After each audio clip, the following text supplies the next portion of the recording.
Should be receiving a notification that we're going live, and as soon as it's done loading, I will let you all know when we're ready to begin.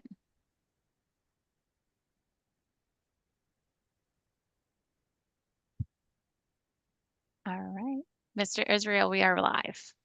All right. Good morning to everyone again, and thank you again for participating in this adoption process. This is our district committee online vote for our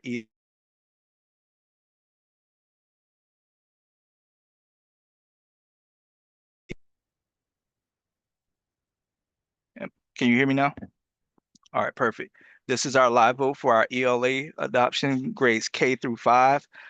We are asking our participants to make sure that you're clued into what's going on. We're going to have our CAS team members present the data and pertinent information relative to this adoption process and how we came to this point of voting for our choices for consideration to take to the school board. Um, and so we want you to know that all of our um, instructional materials are on the Florida Departments of Education's adoption list. And these are the choices that we will be voting on today. And so at this time, we're going to turn it over to our CAS team member, Rebecca England, to share our pertinent information and any remarks that she may have relative to the data and the publishers that we will be voting on today for consideration.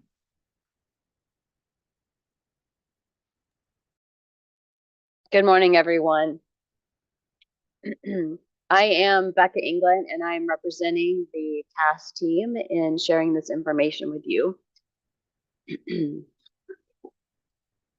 The first thing we want to do is say thank you, because if you are on this call right now, then it means you have given a lot of time and energy into reviewing these tools and trying to do all that we can to make sure we have the best resource for our students in St. Johns County. So thank you for your time and attention to this matter.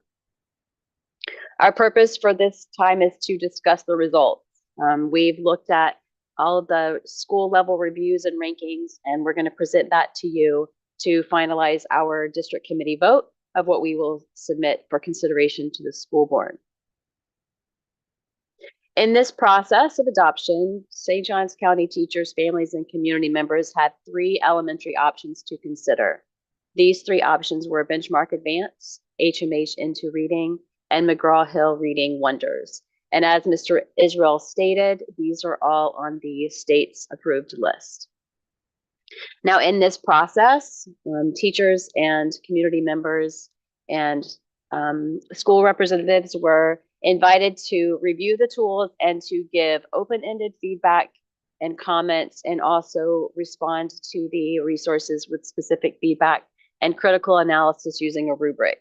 First, I want to show you some statements that were made that emphasize the strengths of these 3 resources. It was hard to pull these out when we were going through all the data. So many great comments were made about all of these resources. The few that we picked out here that you can see on the screen. The first, Benchmark Advanced. The statement was made that the teachers and family believed that it offered the most comprehensive and effective resources to support student learning and success. Another positive comment about HMH Into Reading, the resources were great. Teachers loved the book selection, the desktop charts, and the appropriateness, and that it is fun for kids. So many positive things to pull out. And then also our third resource, McGraw-Hill Wonders. It was stated that Wonders is so kid-friendly. It included great supplemental resources and it had the preferred presentation. So all 3 resources had such positive feedback in the review. We also took time to pay attention to some potential areas of need of the tools. Specifically, one school mentioned that the digital tools and Benchmark, they actually stated that all the textbook platforms presented challenges in online navigation, but there was specific concern noted for Benchmark. So that's just an area of need that was pointed out. And the HMH Into Readings, a team noticed that they had concerns with the length of the text and the decodability of the early levels of text. And they made a note about the formative and summative assessments not being as easily accessible in the teacher's edition. which was an emphasis on a need for the team that made that comment. And finally, McGraw-Hill Wonders, there was one team that noted that the resource was not recommended because they didn't feel like it addressed the best standards, and there were too many components and not the best tool for teachers. So notice that we appreciate all of the feedback that was given, with an emphasis on the strengths and also an emphasis on the area of need. Now, in addition to the open-ended feedback that teachers, family members, and schools were able to give, they were also asked to analyze each tool, each instructional resource with a specific rubric. Now, I'm going to take a second here to let you know the lens through which our reviewers looked at the tools with this rubric in mind. The rubric had three overarching components. One was focused on the content of what was presented in the resource. One was an emphasis on the learning that could happen with that resource. And one was tied to the presentation of how the material would be presented. Now, each of those has a sub-layer of the rubric. So we ended up with 6 categories. Within content, the rubric focused on how the content addressed our best standards and also how the content gave a variety of text to our students and teachers. The learning category had an emphasis on the teacher instruction side of the learning, but also the student-facing side of how it would impact our students in St. Johns County. The third overarching topic was presentation, and once again, that was broken into presentation from the teacher side and also presentation from the student side. Now, the data that I get to share with you now is going to be based on each of those categories of the rubric. On the next few slides, you're going to see bar graphs that look a lot like what we have here. I'm going to take a second to explain it to you. We have our 3 resources. Benchmark Advance is going to be represented by the blue bar of the bar graphs. HMH Into Reading is represented by the yellow bar, and McGraw-Hill Reading Wonders is represented by the red bar. We also, in elementary, had a K2, kindergarten, 1st and 2nd grade rubric, and we had a 3rd, 4th, and 5th grade rubric. And so those 2 grade bands within the schools submitted different rubrics, and so they're separated here on the bar graphs for you to see. This first rubric category was the content ELA best standards. When reviewers considered this, they wanted to pay attention to if the curriculum was aligned to our benchmarks, clarifications, grade level expectations, and the learning outcomes. As you can see here, Benchmark Advance had the highest score in both K2 and 3-5. McGraw-Hill Wonders was the 2nd place score, and HMH Into Reading was the 3rd place in this specific category. Now I'm going to continue and show you the same perspective just for the other categories of the rubric. So the 2nd rubric category was the content, and this time it was focused on the text. The evaluators were asked to focus on how did the curriculum provide students with high quality, accurate, and objective text that vary in subject matter. So the reviewers were really looking for a variety of topics, a variety of genres, different ways to get different kinds of text in front of our students. Once again, we see that Benchmark had the highest score in K2 of up to 400 and just over 300 in 3-5. And in this one, there wasn't the same 1st and 2nd place in the K2 grade band and the 3-5 grade band, with HMH Into Reading coming in 2nd for the 3-5 and 3rd for the K2, and McGraw-Hill Wonders was the 2nd place for K2 and the 3rd place for 3-5.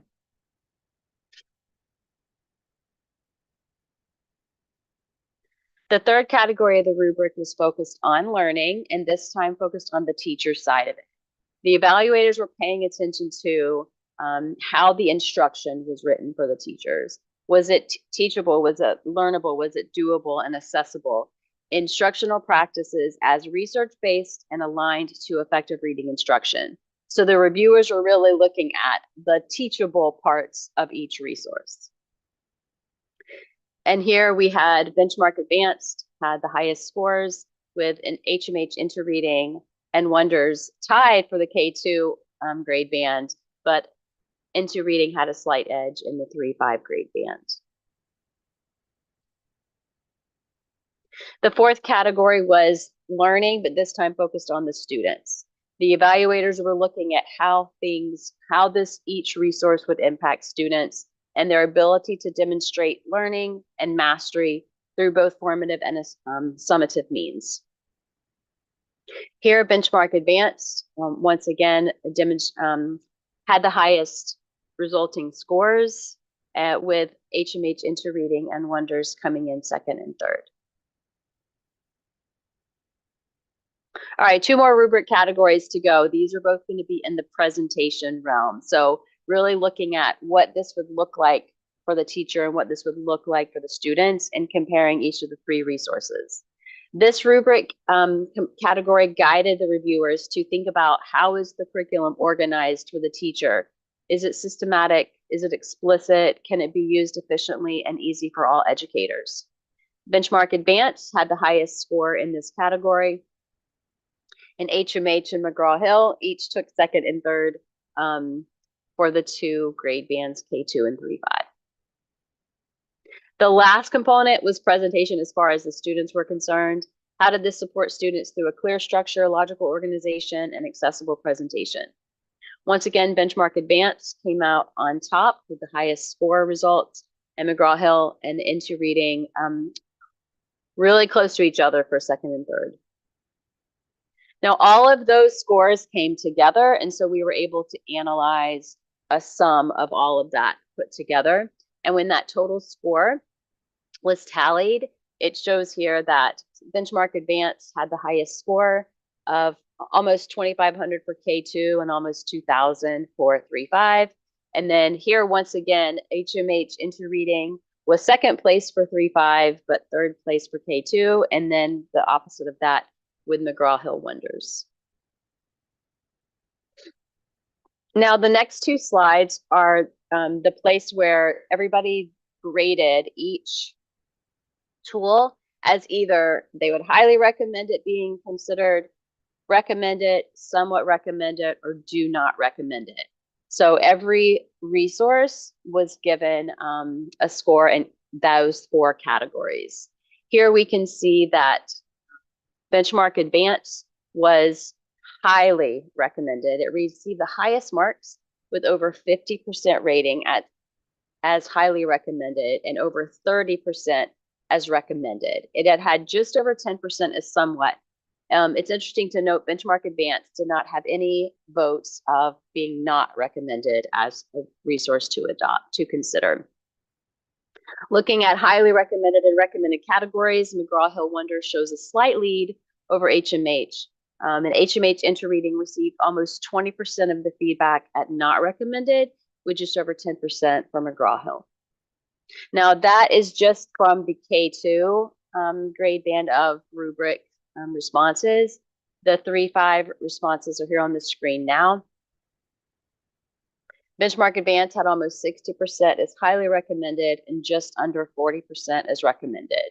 The overall recommendations for HMH Interreading and McGraw-Hill Wonders are very similar, with Wonders receiving a higher percentage of ratings for not being recommended. Now, all of this, when school committee teams met, they were able to consider all of this feedback from the focused review, the rubrics, the open-ended responses, and each school came together and presented and was able to do their final ranking. And so schools went into EdCredible and they ranked the 3 tools as their first place choice, their second place choice, and their third place choice. Of the 28 elementary schools, 18 selected Benchmark Advanced as their first choice, 6 schools selected HMH Interreading as their first choice, and 4 schools selected McGraw-Hill Wonders as their first choice. Of the 28 elementary schools, 6 selected Benchmark Advanced as their second choice, and 11 selected both McGraw-Hill and HMH Interreading as their second choice. Benchmark Advanced received the fewest third place rankings, with 4 schools making this choice, while HMH Interreading received 11 third place rankings and McGraw-Hill Wonders received 13 third place votes. That is the conclusion of the data that we have to share with you today. We would like to ask if anybody has questions regarding the process or the resources.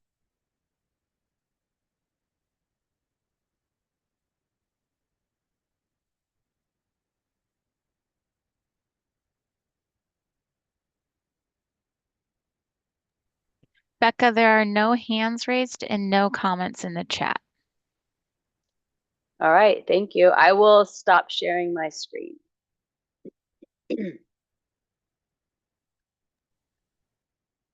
All right. Thank you, Becca, for sharing the data and the information pertinent to this process and how we got to this point. Very well done. And with that being said, with there being no comments or no questions from our committee members, we're going to move to the live vote.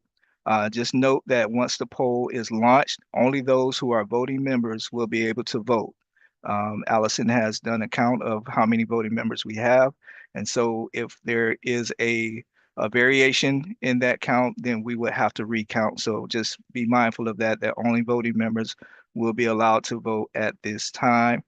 We will be um, considering the top two to move forward to our school district. This is our practice, as if the first choice, if there is something that goes awry with the first choice, we have another choice that will be considered. So just be mindful of that, that the top two choices will be moving forward to our school district for consideration. All right. So if nothing else, Allison, if you would, go ahead and launch the voting poll for our ELA K through 5 considerations.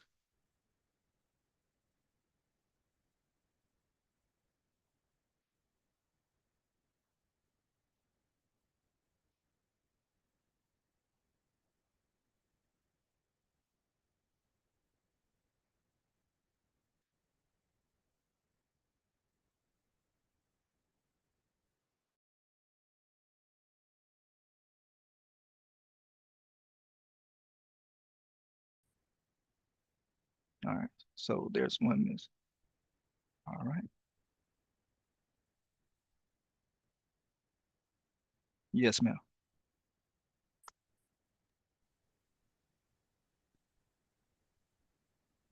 Okay, so for the benchmark education, benchmark advance, there were 67% or 20 out of 30 votes. For HMH into reading, we had 20% or 6 out of 30 votes. And McGraw-Hill, Florida Wonders, we had 13% or 4 out of 30 votes. All right. Thank you, Allison, for launching that poll. We are going to move forward with those top choices. Benchmark education as our number one primary choice for consideration, and our secondary choice, HMH, for our secondary consideration for ELA grades K through 5. So from this point, we've uh, exhausted the process, and our next steps are there will be a 20-day post of our selections via our website following these votes, and we are going to notify our school district and publicly notice everyone in our general public that there will be an opportunity to come to our school board meeting in January and make public comment based on those selections. And then the school board, once hearing those public comments, will move to a vote on the school board and to decide on which choices will be moving forward for adoption for St. Johns County School District. Following that vote, there will be a 30-day contestation period, which ends in February the 13th. But all of those meetings will be public notice and it will be posted on our district website. So again, thank you all for your participation. In the meantime, if you have any questions that you would like to pose to our points of contact, please feel free to reach out to them. Please feel free to reach out to my office. And we're here at the Sebastian Annex, 3015 Lewis Speedway. So and my number is 904-547-8906. Thank you all again. Cast members, do you have anything that you want to say?